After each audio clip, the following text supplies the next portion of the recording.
আসসালামু আলাইকুম প্রিয় দর্শক, অন্য মঞ্চের আলাপচারিতায় আপনাদের সকলকে আমন্ত্রণ জানাচ্ছি। সুপ্রিয় দর্শক শ্রোতা, আসসালামু আলাইকুম। যে যেখানে আছেন ভালো থাকবেন সেটাই প্রত্যাশা করছি। বাংলাদেশ প্রসঙ্গে আজকে একটা ইন্টারন্যাশনাল সংগঠনের রিপোর্টের আলোকে কথা বলতে চাই। Global centre for Democratic governance নামক একটা ইন্টারন্যাশনাল অর্গানাইজেশন বাংলাদেশে ইউনুস আমলের একটা সার্ভে করেছে। সেই সার্ভে রিপোর্টটা নিয়ে আজ আপনাদের সঙ্গে মত বিনিময় করতে চাই।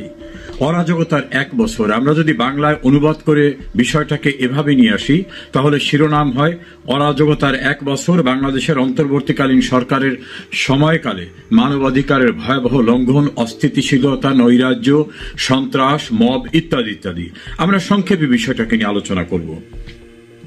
বাংলাদেশের অন্তর্বর্তীকালীন সরকারের সময়কালে সংগঠিত মানবাধিকার লঙ্ঘন, রাজনৈতিক দমন, নিপীড়ন, উদ্বেগজনক জাতীয় অস্থিতিশীল পরিস্থিতির একটি চিত্র, যে চিত্রে দেখা যাবে যে কি অবস্থা আছে। প্রথম আসি আমরা মূল অনুসন্ধানে। সেই মূল অনুসন্ধানের শিরোনাম 1, বিচার বহির্ভূত হত্যা ও হেফাজতে মৃত্যু। অন্তত 637 জন ব্যক্তিকে গণপিটুনিতে নির্মমভাবে নিহত করা হয়েছে। আইন শৃঙ্খলা রক্ষাকারী বাহিনীর হাতে হত্যাকাণ্ডের শিকার হয়েছে 47 জন, যাতে আমরা বিচার বহির্ভূত হত্যাকাণ্ড বলতে পারি। আওয়ামী লীগ সমর্থিত 21 জন রাজনৈতিক বন্দী জেল হেফাজতে মৃত্যুবরণ করেছে। আওয়ামী লীগের পক্ষ থেকে বলা হয়েছে তাদেরকে হত্যা করা হয়েছে। রাজনৈতিক প্রতিহিংসা, আওয়ামী লীগ ও তার সহযোগী সংগঠনের 205 জন নেতা ও কর্মীকে হত্যা করা হয়েছে। আগস্ট 2024 থেকে মে 2025 পর্যন্ত 3,59,789 জনকে গ্রেপ্তার করা হয়েছে, যার অধিকাংশ আওয়ামী লীগের নেতা কর্মী। 14 জন নারী সহ 116 জন জাতীয় সংসদ সদস্যদেরকে কারাগারে রাখা হয়েছে আটক করে বিনা বিচারে। এদের মধ্যে বিশাল একটি সংখ্যক রয়েছেন, বয়সের ভার রয়েছে, দীর্ঘ রাজনীতি রয়েছে। এর ভিতর উল্লেখযোগ্য একটা অংশ রয়েছেন যারা মন্ত্রী, প্রতিমন্ত্রী, উপমন্ত্রী এবং মন্ত্রী পদমর্যাদায় ছিলেন। ঐতিহাসিক ও ধর্মীয় প্রতিষ্ঠান হামলা, সামরিক আইন শৃঙ্খলা বাহিনীর উপস্থিতিতে স্বাধীনতার আতুরঘর হিসাবে পরিচিত ঐতিহাসিক বঙ্গবন্ধু ভবনকে গুড়িয়ে দেওয়া হয় এবং সরকারি প্রশাসনের বিভিন্ন ইনস্ট্রুমেন্টের সাহায্য নিয়ে আইন শৃঙ্খলা রক্ষাকারী বাহিনী সেখানে গুড়িয়ে দেওয়া ব্যক্তিদের পাহারা দেয়। 2024 থেকে 2025 অন্তত 80টি মাজার ধ্বংস করা হয়েছে। এই মাজারের সঙ্গে ধর্মভিত্তিক একটি শ্রেণী, বিশাল একটা অংশ, তাদের বিশ্বাস নিয়ে তারা এই মাজার কেন্দ্রিক বিভিন্ন কর্মকাণ্ড করে থাকেন। তার 80টি ধ্বংস করা হয়েছে। আইন শৃঙ্খলা বাহিনীর উপরে সহিংসতা, 44 জন পুলিশ কর্মকর্তাকে হত্যা করা হয়েছে। 44 জন পুলিশ কর্মকর্তাকে হত্যা করা হয়েছে।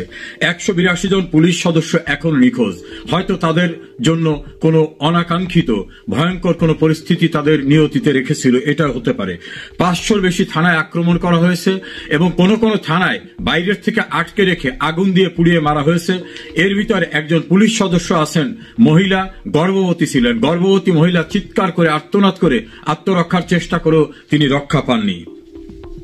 সামাজিক পরিস্থিতির অবনতি, শিশু নির্যাতন ভয়াবহ আকার বেড়েছে। 2025 সালে প্রথম মাসেই 259 জন শিশু খুন হয় এবং 640 জন শিশু নির্যাতনের শিকার হন। 640 জন নির্যাতনের শিকার হন, 259 জন নির্মমভাবে হত্যার শিকার হন। সেপ্টেম্বর 2024 থেকে জুন 2025 পর্যন্ত 12,726টি নারী নির্যাতন এবং 4,105টি ধর্ষণের ঘটনা ঘটেছে, যার ভিতরে কেউ কোনো বিচার পাচ্ছেন না এবং বিচার চাইতে গেলে তাদের মবের শিকারে পরিণত হচ্ছে। নারী স্বাধীনতায় চরমভাবে হস্তক্ষেপ করা হচ্ছে। কোন নারী কি পোশাক পরে বের হবে সেটাও তারা নির্ধারণ করে দিচ্ছে এবং রাস্তাঘাটে কোথাও এখন নারী আর নিরাপদ না। সংখ্যালঘুদের উপরে নিপীড়ন, 27 জন সংখ্যালঘু খুন হয়েছেন, 20 জন সংখ্যালঘু নারী ধর্ষণের শিকার হয়েছে। 2024 সালের বড়দিনে 17টি গির্জায় অগ্নিসংযোগ করা হয়েছে। পার্বত্য চট্টগ্রামে 103টি মানবাধিকার লঙ্ঘনের ঘটনা ঘটেছে। 19 জনকে বিনা কারণে গ্রেপ্তার এবং তাদেরকে বিনা বিচারে আটক করে রাখা হয়েছে। 300 একর জমি দখল করে নেওয়া হয়েছে যারা ধর্মীয় সংখ্যালঘু তাদের। আগস্ট থেকে ডিসেম্বর 2024 পর্যন্ত তৃতীয় লিঙ্গের সম্প্রদায়ের উপর 70টি নিপীড়ন হয়েছে। এর বাইরেও থাকতে পারে যে তথ্য এখনো পাওয়া যায়নি। কমপক্ষে 2442টি সংখ্যালঘু নিপীড়নের তথ্য পেয়েছে এই সংগঠন। গণতন্ত্র দমন। অন্তর্বর্তীকালীন সরকার শেখ হাসিনার ভুয়া পদত্যাগ পত্রের কথা প্রচার করে নিজেদেরকে বৈধ সরকার হিসাবে তুলে ধরার চেষ্টা করছে। যদিও শেখ হাসিনা যিনি প্রধানমন্ত্রী তিনি পদত্যাগ করেননি বলেছেন তিনি নিজে, এবং মহামান্য রাষ্ট্রপতি তিনিও বলেছেন যে তার কাছে শেখ হাসিনা প্রধানমন্ত্রী হিসেবে পদত্যাগ করার কোন ডকুমেন্ট তার কাছে নাই। সংবিধানের 116 অনুচ্ছেদকে ব্যবহার করে সুপ্রিম কোর্টের অভিমতকে ব্যাখ্যা ভুল করে সেখানে বলা হয়েছে সুপ্রিম কোর্ট নাকি অন্তর্বর্তীকালীন সরকার গঠন করতে বলেছে। কিন্তু প্রিয় দর্শক শ্রোতা, আমার কাছে সুপ্রিম কোর্টের সেই অভিমত রয়েছে। সুপ্রিম কোর্ট কোথাও অন্তর্বর্তীকালীন সরকার গঠন করার কোনো মতামত দেননি।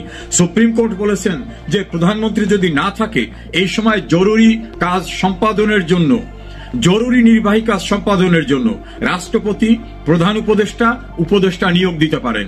কোথাও অন্তর্বর্তীকালীন সরকার বা তত্ত্বাবধায়ক সরকার গঠন করতে পারেন, এই কথা সুপ্রিম কোর্টের ওপিনিয়নে কোথাও নাই। আমি চ্যালেঞ্জ করে বলছি কোথাও নাই। ফলে সুপ্রিম কোর্টকে এভাবে ব্যবহার করে গণতন্ত্রকে দমন করা হচ্ছে। এবং খুব ইন্টারেস্টিং হলো, বাংলাদেশের যত গণতান্ত্রিক প্রতিষ্ঠান আছে,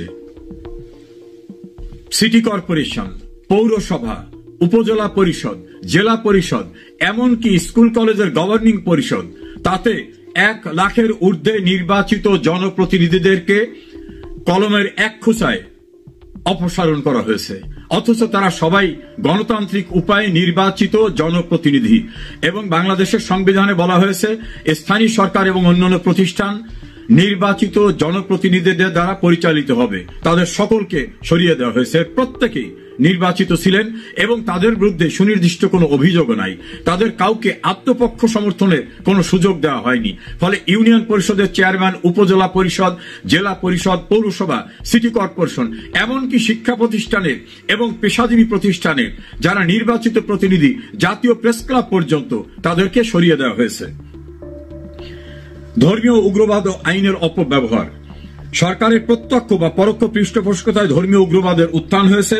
গুরুতর জঙ্গি অভিযোগে অভিযুক্ত এবং সন্দেহভাজন 300-রও বেশি আসামিকে জামিন দিয়ে দেওয়া হয়েছে, যারা আন্তর্জাতিকভাবে ব্যান্ড অর্গানাইজেশনের সদস্য। এর বাইরে জেলখানার থেকে ভয়াবহ যে সকল সন্ত্রাসীরা বেরিয়ে গেছে তাদের গ্রেপ্তার করা সম্ভব হয়নি। তারা যে অস্ত্র লুট করে নিয়েছে সেটাও তাদের কাছ থেকে উদ্ধার করা সম্ভব হয়নি। জেল কর্তৃপক্ষ এবং আইন শৃঙ্খলা রক্ষাকারী বাহিনীর সদস্যরা সেটা নিজেরা স্বীকার করে বলেছেন। গণমাধ্যমের নিয়ন্ত্রণ ও নিপীড়ন। গণমাধ্যমে সেন্সরশিপ আরোপ করা হয়েছে। এই সরকারের নির্দেশের বাইরে একটি শব্দ লেখার কোনো অধিকার তাদের নেই। 184 জন সাংবাদিকের অ্যাক্রেডিটেশন কার্ড, অর্থাৎ যে কার্ড নিয়ে তারা সরকারি বিভিন্ন প্রতিষ্ঠানে যেতে পারতেন, যেটা তাদের আইডেন্টিটি, সেটা বাতিল করা হয়েছে। 266 জন সাংবাদিককে ভুয়া হত্যা মামলায় আসামি করা হয়েছে। সাংবাদিকরা কোথাও হত্যা করতে গেছে 266 জনকে। 14 জন সাংবাদিককে মিথ্যা অভিযোগে গ্রেপ্তার করা হয়েছে, যার ভিতরে 71 টেলিভিশনের মোজাম্মেল বাবু, জাতীয় প্রেস ক্লাবের সাধারণ সম্পাদক এবং ভোরের কাগজের সম্পাদক শ্যামল দত্ত, সিনিয়র সাংবাদিক ফারজানা রূপা, শাকিল আহমেদ সহ অন্যান্যরা রয়েছেন। গণমাধ্যমের সকল প্রতিষ্ঠান দখল হয়ে গেছে। 3-4টি ছাড়া সকল প্রতিষ্ঠান মবের দ্বারা দখল করে সেখানে নতুন ব্যবস্থাপনা, নতুন সাংবাদিক ডিপ্লয় করা হয়েছে। ফলে হাজারের ঊর্ধ্বে সাংবাদিকরা এখন চাকরিচ্যুত হয়ে অমানবিক অবস্থায় মানবতার জীবনযাপন করছেন। নাগরিকের অধিকার এবং স্বাধীনতা লঙ্ঘন। নাগরিকের ব্যক্তিগত স্বাধীনতা লঙ্ঘন হয়েছে।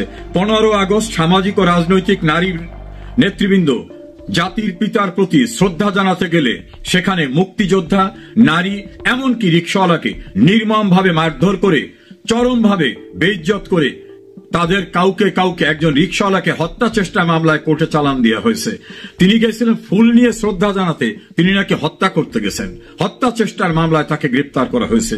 এভাবে নারী অধিকার, মুক্তিযোদ্ধার অধিকার এবং গণমানুষের অধিকারে দমন পীড়নের বাংলাদেশে নজিরবিহীন দৃষ্টান্ত স্থাপন করেছেন এই সরকার। সর্বোচ্চ পর্যায়ে দুর্নীতি। অন্তর্বর্তী সরকারের প্রধান ডক্টর মোহাম্মদ ইউনূস তার বিরুদ্ধে দায়ের করা 11টির অধিক দুর্নীতির মামলা এবং অন্যান্য মামলা নিজ ক্ষমতা ব্যবহার করে প্রত্যাহার করে নিয়েছেন। এমনকি রাষ্ট্রের কাছে রাষ্ট্র তার কাছে 666 কোটি টাকা ট্যাক্স পাবে, সেই ট্যাক্স নিজের ট্যাক্স নিজে মওকুফ করেছেন, যেটাকে বলা হয় কনফ্লিক্ট অফ ইন্টারেস্ট। এটা তিনি কোনোদিন করতে পারেন না। গ্রামীণ ব্যাংকের মালিকানা ছিল রাষ্ট্রের একটা অংশ, সেটাকে তিনি কমিয়ে নিজের নিরঙ্কুশ করে নিয়েছেন। তার নিজের স্বার্থে তিনি একটা গ্রামীণ বিশ্ববিদ্যালয় নিয়েছেন, তিনি একটা ডিজিটাল ওয়ালেট পারমিশন নিয়েছেন, বিদেশে জনশক্তি রপ্তানি প্রচলিত ভাষায় যেটাকে বলে আদম ব্যবসা, সেটার লাইসেন্সও তিনি নিয়েছেন, এবং তার প্রতিষ্ঠানগুলোকে আগামী 5 বছর কোনো ট্যাক্স দিতে হবে না, এই সুযোগও তিনি নিজে করে নিয়েছেন। গ্রামীণ স্টারলিংক নামে গ্রামীণ ব্যাংক ও স্টারলিংকের যৌথ উদ্যোগে তিনি আরো একটি ব্যবসা প্রতিষ্ঠান নিয়েছেন। একের পর এক তিনি করেছেন। আমরা সংক্ষেপে যদি বলি, আইনের শাসন টোটালি ভেঙে পড়েছে, কোন আইন শৃঙ্খলা পরিস্থিতি নাই। বিচার বিভাগ সম্পূর্ণরূপে আজ্ঞাবহ হয়ে পড়েছে, কারণ প্রধান বিচারপতি সহ আপিল বিভাগের বিচারপতিদের মবের মুখে তাদের মেরে ফেলবে হুমকি দেওয়া, তাদের আক্রমণ করা হবে, সুপ্রিম কোর্টকে পুড়িয়ে দেওয়া হবে, তাদের বাসাবাড়ি আক্রমণ করা হবে, এই ভয়ের মুখে তাদের পদত্যাগ করতে বাধ্য করা হয়েছে। এ পর্যন্ত 5 জন বিচারককে, সর্বোচ্চ আদালতের বিচারককে পদত্যাগ করতে বাধ্য করা হয়েছে, অপসারণ করা হয়েছে 2 জনকে, ছুটিতে পাঠানো হয়েছে প্রায় 15 জনকে, এবং আরো প্রক্রিয়া রয়েছে। অধস্তন আদালতের 18 জনকে আইন বহির্ভূতভাবে জোরপূর্বক অবসরে পাঠানো হয়েছে। এভাবে বিচার বিভাগ সম্পূর্ণরূপে আজ্ঞাবহ। বিচার বিভাগের কারোই এই সরকারের নির্বাহী বিভাগের অনুমতি ছাড়া কোনো কিছু করার এখতিয়ার নাই। আইন শৃঙ্খলা পরিস্থিতি তো বললাম কোনো কিছুই নাই, মবের হাতে রাস্তাঘাটে মানুষ হত্যাকাণ্ডের শিকার হচ্ছে। চাঁদাবাজি ভয়ঙ্কর আকার ধারণ করছে। গ্রামের সাধারণ মানুষ, ব্যবসায়ী, ভিন্ন রাজনৈতিক মতাবলম্বী এবং যারা অন্যান্যভাবে এই সরকারের প্রিয়ভাজন না, তাদের কাছ থেকে শত শত কোটি টাকা লুটপাট করে নেওয়া হচ্ছে, এবং এটা এত ভয়ঙ্কর যে তথ্য বাইরে আসলে বিস্ফোরক অবস্থা সৃষ্টি হবে। অনেকেই ভয়ে কথা বলছেন না, তাহলে তাদের বেঁচে থাকা, টিকে থাকা, এলাকায় থাকা সম্ভব হবে না। আমার নিজ জেলা পিরোজপুরে চাঁদাবাজিতে অতীতের সকল রেকর্ড অতিক্রম করেছে। এখন তারা বেঁচে থাকার জন্য চাঁদা দিয়ে বাড়িতে অথবা পালিয়ে থাকতে হয়। অর্থনীতি একেবারে শূন্যের কোঠায় নেমেছে। যদিও এই সরকারের অর্থ উপদেষ্টা ক্ষমতা আসার পরে বলেছিলেন অর্থনীতির অবস্থা খারাপ না, এবং তিনি খালেদ মহিউদ্দিনের এক প্রশ্নের জবাবে বলেছিলেন শেখ হাসিনার আমলে অর্থ ব্যবস্থাটা সঠিক পথে ছিল, সেই অর্থনীতি এখন 0 পর্যায়ে। বাংলাদেশের আয়ের বড় উৎস ছিল তৈরি পোশাক রপ্তানি, জনশক্তি রপ্তানি। এখন তৈরি পোশাক রপ্তানিতে বিদেশ থেকে এমন ভাবে ট্যাক্স ইম্পোজ করা হয়েছে যে সেই খাত এখন ভারত, মালয়েশিয়া, অন্যান্য জায়গায় চলে যাচ্ছে। জনশক্তি রপ্তানি, এই সরকার জঙ্গিদের ছেড়ে দেওয়ার কারণে জঙ্গিদের কর্মী হিসাবে বিদেশে পাঠায়। মালয়েশিয়া এই বিষয় ডিটেক্ট করার ফলে এখন মালয়েশিয়ার কারাগারে জনশক্তির একটা অংশ, আর অন্যান্য দেশ এই খবর পাওয়ার পরে আর বাংলাদেশ থেকে জনশক্তি নিতে আগ্রহ দেখাচ্ছে না। সরকার বিভিন্ন দেশে গেছেন, এমনও রয়েছে কোন কোন দেশের সরকার প্রধান, যেমন ইংল্যান্ডের সরকার প্রধান ইউনুস সরকারের প্রধান যিনি ইউনুস, তার সঙ্গে দেখাই করেন নাই।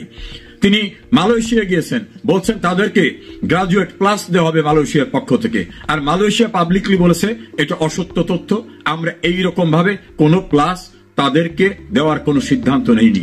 11টি দেশ সফর করেছেন, যার অধিকাংশ দেশ থেকে তার ব্যক্তিগতভাবে কিছু সুযোগ সুবিধা এলেও রাষ্ট্রের জন্য কোনো সুযোগ সুবিধা আসেনি। আমরা উপসংহারে বলতে পারি বাংলাদেশ এখন অপরাধীদের অভয়ারণ্য। বাংলাদেশ এখন মব অর্থাৎ সন্ত্রাস, উচ্ছৃঙ্খলতার দ্বারা পরিচালিত হচ্ছে। বাংলাদেশের প্রশাসন, সিভিল অ্যাডমিনিস্ট্রেশনে যারা ছিল তাদেরকে বিদায় করে দেওয়া হচ্ছে। বাংলাদেশের কারাগারের ধারণ ক্ষমতা 42,000, সেখানে আমি তো একটা তথ্য দিলাম যে গ্রেপ্তার হয়েছে 3.5 লক্ষ। এই মানুষগুলোকে কোথায় রাখা হচ্ছে? কোর্ট অঙ্গনে যখন কোনো সিনিয়র রাজনীতিক অথবা গুরুত্বপূর্ণ ব্যক্তিদের নেওয়া হয়, পুলিশ প্রহরার ভিতর তাদেরকে নির্মমভাবে মারধর করা হচ্ছে, এবং এই মারধরের জন্য প্রতিকার নাই। দেশের মুক্তিযোদ্ধাদের গলায় জুতার মালা ঝুলিয়ে তাদেরকে হেনস্থা করা হচ্ছে, এবং দেশের সাবেক প্রধান বিচারপতি কবে কি রায় দিয়েছিলেন সেই আক্রোশে তাকে গ্রেপ্তার করে তাকে রিমান্ডে পর্যন্ত নেওয়া হচ্ছে। ইলেকশন কমিশনের 2 জন সাবেক চিফ ইলেকশন কমিশনারকে গ্রেপ্তার করে রিমান্ডে নেওয়া হচ্ছে। বাংলাদেশ এখন মবের সংস্কৃতিতে চলছে, সন্ত্রাসে চলছে, নৈরাজ্যে চলছে, আর দেশের স্বাধীনতা অর্জনে নেতৃত্ব